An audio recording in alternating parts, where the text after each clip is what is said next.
Búscame donde nacen los dragos. Precioso libro, Ricardo. Esto que suena, bueno, pues un tanto poético, Maribel, nos lo tienes que explicar. ¿Qué nace de este libro para ti?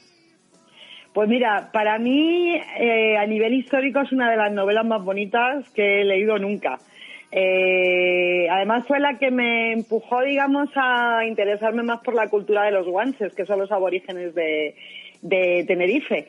Y porque yo había ido ya muchas veces a Canarias y es verdad que había oído hablar de los guanches. De hecho, había ido a ver una de las momias que tienen allí expuesta en Tenerife, pero no me había tampoco metido demasiado lo que era la cultura de ellos. Y un día, hace unos años, di con este libro por casualidad, y era un libro que, con la excusa de una chica madrileña que se va a vivir a Tenerife y se queda a vivir en una finca, pues se descubre allí por casualidad unos huesos de unos guanches.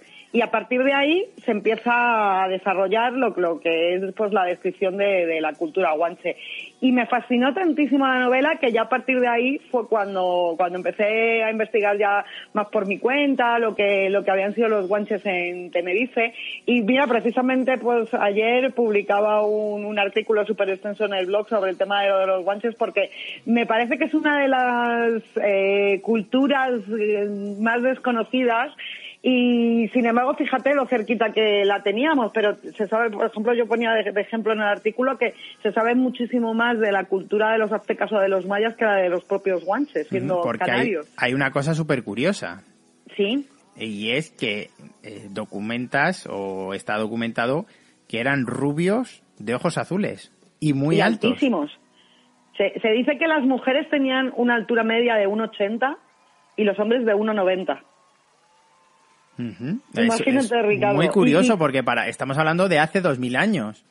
Sí, pero curiosamente tenemos también que tener en cuenta que los historiadores y los arqueólogos en lo que más coinciden, porque tampoco es que esté clarísimo el origen de dónde han venido los guanches, porque se ha llegado a decir de ellos hasta que eran descendientes de los pocos supervivientes que hubo de aquel continente mítico que fue la Atlántida, ¿no? Que de hecho siempre se ha dicho también que pudiera estar precisamente hundido en la base de las Islas Canarias, porque se cree que al ser unas islas volcánicas, precisamente un volcán fuera el que hubiera provocado el maremoto que lo engulló, ¿no? Pero tú puedes estar en el sur, que yo es la zona que siempre aconsejo a la gente que vayan a quedarse allí si van buscando playa y buen tiempo, especialmente si viajas en invierno, porque nosotros nos ha ocurrido de estar en el sur en manga corta, coger el coche para irnos a la zona norte de la isla, poder saber a lo mejor San Cristóbal de la Laguna o el Puerto de la Cruz, y según atravesábamos el Teide, o sea, era como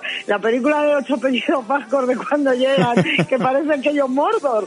Pues exactamente igual, Ricardo, tener que ponerte los jersey, los pantalones largos, y es un cambio de temperatura brutal. Entonces, ¿qué pasa? Que claro, lo que son los hoteles de la parte norte siempre son muchísimo más baratos que los de la parte sur, pero yo de verdad recomiendo a la gente que se aseguren un poquito el buen tiempo, paguen un poquito más, pero realmente si se va a Canarias, que yo siempre recomiendo que se vaya en invierno precisamente para huir un poco del frío de aquí de la península, se opte por la zona sur, porque bueno, a lo mejor es verdad que a nivel turístico no tiene cosas tan bonitas para ver, es una parte, digamos, a lo mejor más orientada para el turismo de playa, pero sí que es verdad que como Tenerife es una isla que te recorres en coche y de una punta a otra a lo mejor vas a tardar como mucho 2 horas y media, te permite tenerlo como base de operaciones y asegurarte que si quieres playa te puedes bañar. He leído que tienen 2 pinos, el pino de las 2 pernadas, que tiene 56 metros de altura.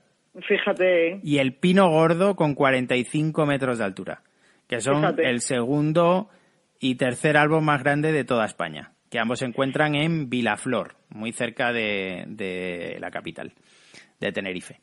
Bueno, pues... Es que además, en Canarias, Ricardo, es que es lo que comentas, es que hay sitios donde te sientes realmente pequeño, porque hablamos de los árboles, hablamos del Teide, pero luego, por ejemplo, te vas a los acantilados de los gigantes, que ya es su propio nombre, pues imagínate cómo son esos acantilados, ¿sabes? Si se puede hacer también un crucerito en barco para verlos en el mar desde la base. Y a mí es una de las cosas que me encanta de Tenerife, ¿sabes? Que es que cuando vas te das cuenta de que dices, la isla en realidad tampoco es tan grandísima, ¿no? Pero bueno, es una isla grande, ¿no? Pero es que te sientes realmente como una hormiguita cuando estás allí.